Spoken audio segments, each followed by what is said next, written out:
Hello there, Mr. Sutton with another lesson on hyperbolas. In this one, we're going to figure out how to find equations of hyperbolas. As a warm-up activity, let's do a compare and contrast with ellipses and hyperbolas. How are the formulas for ellipses and hyperbolas similar? How are they different? So take a moment and fill out this chart.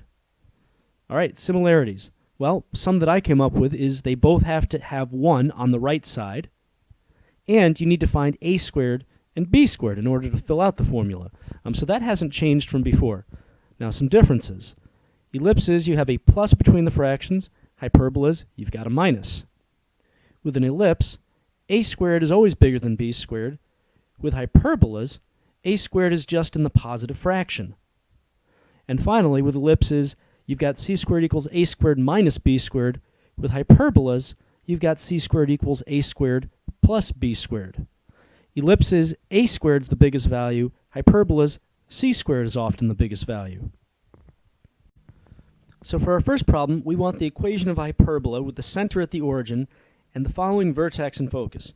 Pause the video and see how far you can get. Alright, so for this we first need to identify the major axis. In this case, it's going to be y. If this is on the origin, then the only non-zero coordinate is going to tell us what the major axis is, at least for the vertex and the focus. So major axis y, and then we need to figure out the a squared and the b squared. Now a squared is just like with an ellipse. The vertex gives you that. It's just going to be 12 squared, which is 144.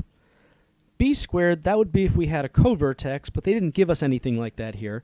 We do have a focus, so that'll let us get c squared by squaring the 13. So that's 169. Now to get b squared, you have to remember the formula. B squared equals c squared minus a squared. So it's very similar to the ellipse, we just have a different formula for finding b squared. And it's really the same idea, it's bigger minus smaller. This time around, though, c is bigger than a. So we've got 169 minus 144, which gives us a b squared value of 25. Our formula now, since it's major axis y, we're going to have the y first for our fractions, and then the x. A squared will be under the first fraction always, and b squared is always under the negative fraction. So we're going to have y squared over 144 minus x squared over 25 equals 1. This next example is a little bit trickier. They gave us a vertex like before, but this time they gave us the equation of an asymptote. So we're going to start by finding the major axis, just like we always do. That's going to be x in this case because of the 8 here. And then we're going to figure out the a squared. That's going to be 8 squared, so 64. But at this point, how do we find b? So to find b, we're going to use this asymptote. We know that the slope of an asymptote is going to be rise over run, y over x. So we're just going to say y over x equals whatever this slope is, 1/2 in this case. Now by y and x, what I really mean is this is the number that I'm going to have if I square root whatever's underneath the y squared in my hyperbola equation that I'm going to write. This x down here, this is what should go under, this is the square root of what should go under the x squared. So in this case, I have to figure out if the a that I just got here, the 8, is an x or a y value. That's going to go into one of these.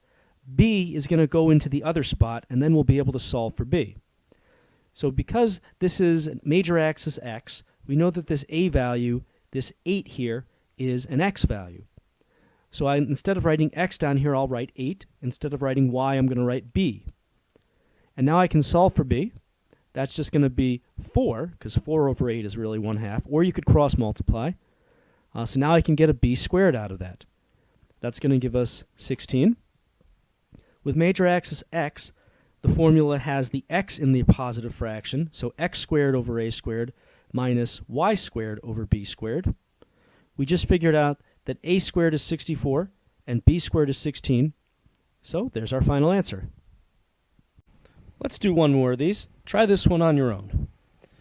All right, let's see what you came up with. So we've got major axis y on this one. The a value is 6, so squaring that gives us 36. And then we'll set y over x equal to 2 over 3.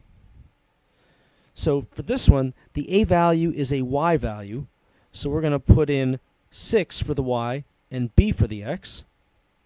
Cross multiplying, I've got 2b equals 18, so b is going to be 9.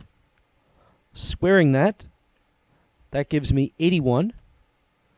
And my y-axis equation, that's going to be a y squared over a squared minus x squared over b squared equals 1.